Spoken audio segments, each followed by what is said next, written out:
Kabajamtoota daawwattoota keenyatiif dhaggeeffattoota keenya haala Jawaar Mohaammed ilaalchisee oduu amma nu dhaqqabe qabna. Mootummaan Abiy Ahmed qeerroo nurraa dhaabdu malee yaalii yookiin doktariin siif hin eeyyamamu jechuun Jawaar Mohaammed gaafachuu maddeen ibsan. Jawaar Mohaammed gama isaatiin asittiin du'ee argama malee qeerroodhaan mormii kee dhaabii hin jedhu jechuun dide. Jawaar Mohaammed itti dabaluudhaani wabiin kiyya abukaatoon kiyya uummata kiyya jechuudhaan gaafii dhiyaateef dideera. Jawaar Mohaammed doorsisa mootummaa didee gootummaadhaan du'uuf of qopheessee jedhu keessa beektonni. Kun osoo kanaan jiru yeroo ammaa kana haalli fayyaa Jawaar Mohaammed haala hamaa fi sodaachisaa keessatti akka argamu maddeen kun dabalanii ibsaniiru. Amma ammaatti qoricha hin arganne qoricha akka hin argannes dhorkameeti jira jedhan.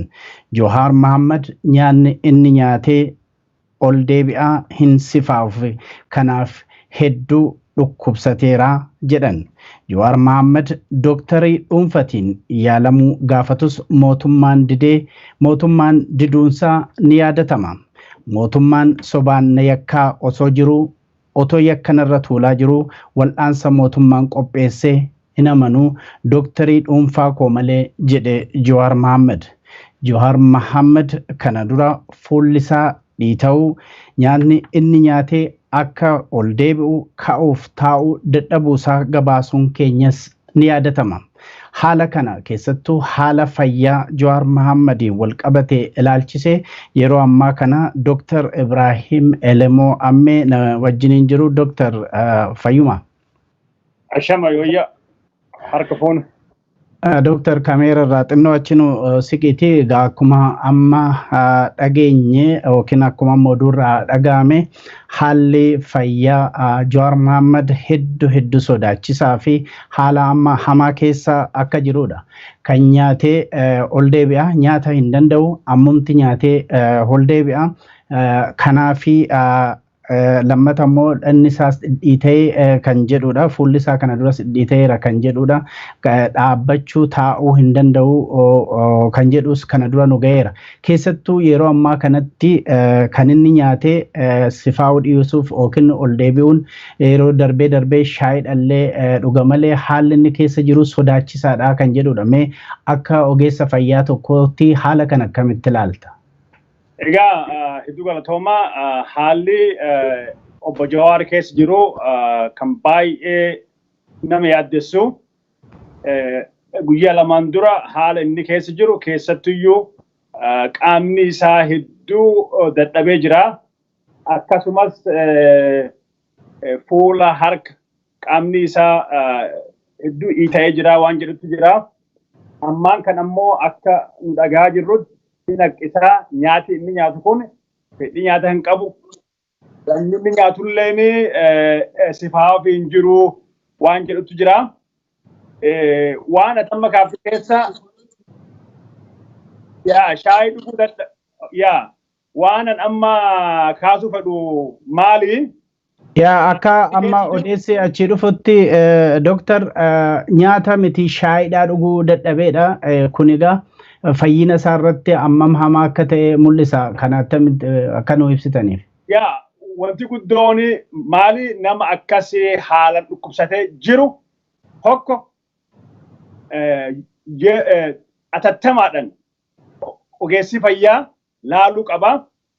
Laalamuu callaa otoo hin taane isan keessatti namni siyaasan hidhame kan akka Jawaar kun mootummaan karaa hedduun nama kan miidhuu danda'a. Waan inni nyaatuuf waan inni dhugu callaa otoo hin taane qilleensuma inni hafuur baafatayyuu qilleensuma mootummaan akka mootummaa Abiyyi kun mootummaa gartee yakka dhala nama irratti dalagamaa jiru kana dantaa hin qabne kan namni karaa bakka hundumatti akka baala hadhaa'u jirutti lubbuu Jawaar galaafatuudhaaf nyaata inni sooratu waan inni dhugu summi keessa naqu callaa miti qilleensuma inni fudhatu kanayyuu waan akka nervi gaasii waan mootummaa kana namni amanee nyaata inni nyaatutti faalame callaa jedhanii mallattoo amminni himataa jiru kana waan kanattu waan kana godhe jennee nu arma teennee tilmaamuyyuu yoo kan nu rakkisullee ta'e wanti beekamu namni amma waan amma Jawaariin ni qaba jedham kana qaamii isaa dadhabu nyaata sooratu dadhabu bishaanumayyuu shaayii dhugu dadhabuun kun namni kun naamusni ittiin kiyya saampiliin dhiiga isaa ka fincaanii wanti hundumayyuu fuudhamee laaboraatoorii gahumsi qabu laaboraatoorii toxicology wanti amminni himatu kun sababa faalamuu nyaataa yookiin sababa faalamuu waan inni dhugu yookiin faalamuu qilleensa inni baafatu maal inni keessa jiraatu ta'uu beekuudhaaf qaama independent ta'eedhaan naamunaan yookiin saampiliin dhiigaa fincaanii waan inni haqqisu kan hundumayyuu fuudhanii laaboraatoorii gahumsi qabu laaboraatoorii toxicology yookiin namni kun maaliin faalamuu danda'a waan jedhu laaboraatoorii gahumsi qabu biyyi keessa yoo hin jiraan biyya alatti bakkuma abukaatoon isaa barbaachisaa jedhan mootummaan laaboraatoorii ofii qabu callaa miti laaboraatoorii mootummaan qabu yoo gahumsa hin qaban fakkeenyaaf Jawaar mootummaan akkaataa hin beekamneen fakkeenyaaf yoo nyaata miti qilleensuma inni baafatuyyuu yoo nerva gaasiidhaan halkanuma halkaniidhaan suutuma qilleensa itti gadhiisa yoo kafaalan ta'e laaboraatooriin mootummaan qabu ka Xiquur Ambassaa jiru yookiin ka paasterii jiru waan kana laalee beekuu hin danda'u gahumsa hin qabu. Kanaafuyyuu wanti abukaatonni Jawaarillee gaafachuu qaban tokko laaboraatooriin gahumsa qabu kan toxicology waan mallattoo amma inni qabu kanaaf tokko biisan keessatti waan godhamuu danda'u hin beekama guyyaa guyyaadhaan haga mallattoon kun waan inni himatu kun maal sababi isaa maal akka ta'e beekamutti dhiiga irraa fuudhanii ilaaluu yaada shakkiin qabaanne keessattuyyuu kaleen maal jennaan namni nyaatee hin dhugne guyyaa lama sadii yoo dhuguu hin dandeenye kaleen isaa miidhamuu danda'a. Kan ammoo ammaan kana biisan keessatti laalanii beekuun hin danda'ama. Garuu haala inni amma keessa jiru maaltu fidee waan jedhu nyaata faalamu moo qilleensa faalamu moo waan jedhu laaboraatooriin biisuun keessa jiru gahumsi qabu ni jira jedhee ani hin amanu. Kanaafiyyuu saampilii dhiigaa fincaanii akka gaariitti fuudhanii yeroo yeroodhaan kaa'uun iyyuu barbaachisaadha. Maaliif jennaan saampilii kan irraa bori faalamu moo hin faalamne wanni irraa beekamuu danda'a. Kana jechuun kan amma jechuu danda'u. Kanaaf doktora walaaba ta'ee ilaalamuu qaba. Laaboraatoorii gahumsi qabuun wanti ilaalamuu qabu hundumaa ilaalamuufi qaba jedha.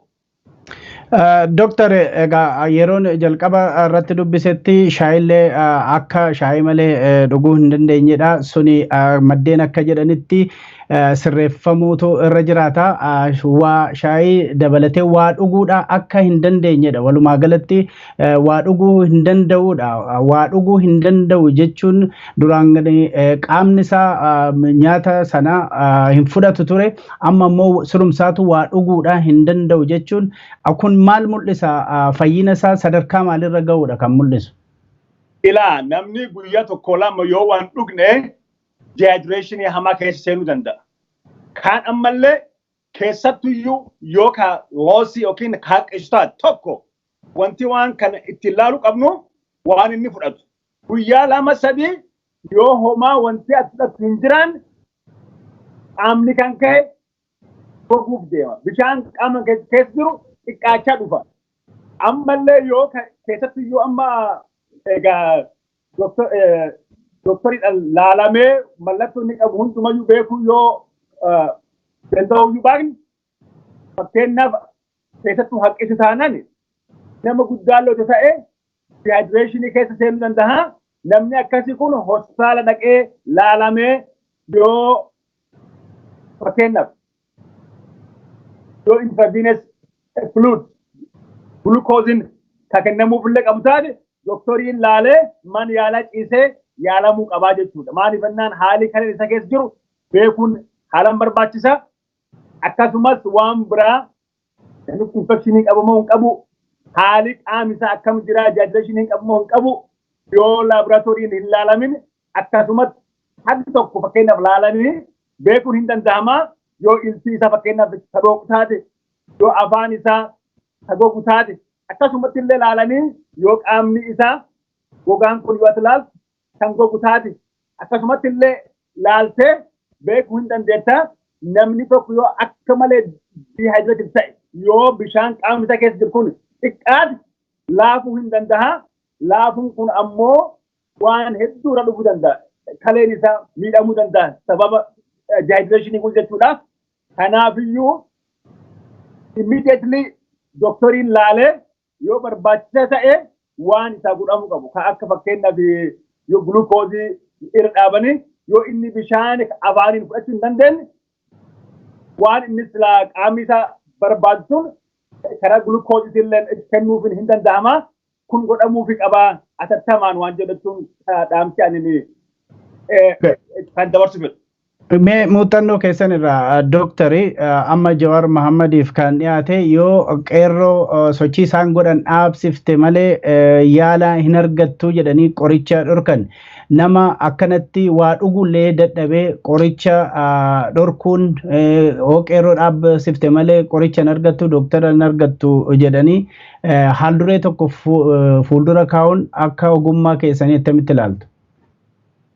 Kunini egaa yoo akkas jedhamee ragaan amma wanti kun Jawaar irraa yookiin abukaatota jechuun ka isa irraa ka dhufuu ni mala. Dhukkubsataan tokko namni dhukkubsate keessattiyyuu namni to'annaa seeraa jala jiru mootummaan namni sun tajaajila kan inni barbaadu kan fayyaa guutuu isaa tiksuu dirqama qaba.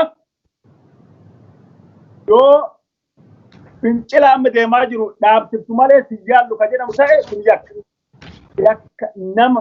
yakka dhala namaa irratti hojjetamudha. Egaa Jawaariin dhama siyaasati lubbuu namaa jechuun egaa balleessati miti kan inni hidhame siyaasattu nama kan hiisise fayyaa nama kana guutuu tiksee miidhaan insammuu kan qaama dhiisu akka nam kan irra hin geenne godhuun dirqama mootummaati. Tajaajila fayyaa ammoo sabab kanaan yoo kan dhorgame ta'e kun ammoo yoo ogummaan laaltu silaa akkuma seeratti namni kamiyyuu haala amma Jawaariin keessa jiru keessatti mootummaan naasuu qabaachuu qaba gartee himan jedhan. Namni tokko gaafa inni haala dhukkubsate doktoriin man yaalatti laalchisanii yoo inni tajaajila barbaachisu hospitaal keessatti yoo ta'e tajaajilamuu yoo qabaate tajaajili kun kennamuufi qabaa jedhee kan murteessu warri seeraa kan isa hidhee miti ogeessi fayyaati. Maaliif jennaan disishiniin yookiin murtiin namni kun yaalamuu qabam hospitaala seenee ka jedhu kan irra dhufu qabu ogeessi seerarraan. Kanaafiyyuu mootummaan dirqama inni qabu nama kan ogeessi seera jechuun fayyaa ilaalame tajaajilli barbaachisaan kan ogeessi fayyaa murteessu kennamuufi qabaadha. Kanaafiyyuu wanti dursa godhamuu qabu mirgi isaa doktoriin ilaalamuu kabajamuufi qaba. Maaliif jennaan mootummaan haga kan hin hayyamne namni kun mootummaan hin dhibamne jechaa jira. Hin dhibamne yaa dhibame kan murteessu ogeessa fayyaati. Manni murtiillee kan godhuu danda'u namni kun immediately man yaala deemee ogeessi fayyaatiin ilaalamuu qabaadha. Jawaar ammoo kan jedhu anin waan amantaa mootummaa irraa hin qabneef ogeessi fayyaa walaba ta'e kan isas ta'u ni mala walaba kan inni yoo danda'ame ogeessi fayyaa kan Jawaariin filateen yoo ta'u baate mana yaalaa kan dhibba mootummaa irraa walab ta'e keessatti seenee laalamee qoratamee tajaajilli isaa barbaachisu kennamuufi qaba.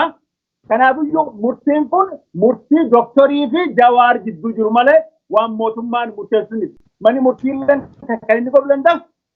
Namni kun atattamaan man yaalaa deemee doktorii ilaalamuu qabaa kan jedhu san murteessee akkasiidhaan dhiibbaa mootummaa irratti gochuu danda'a jechuudha.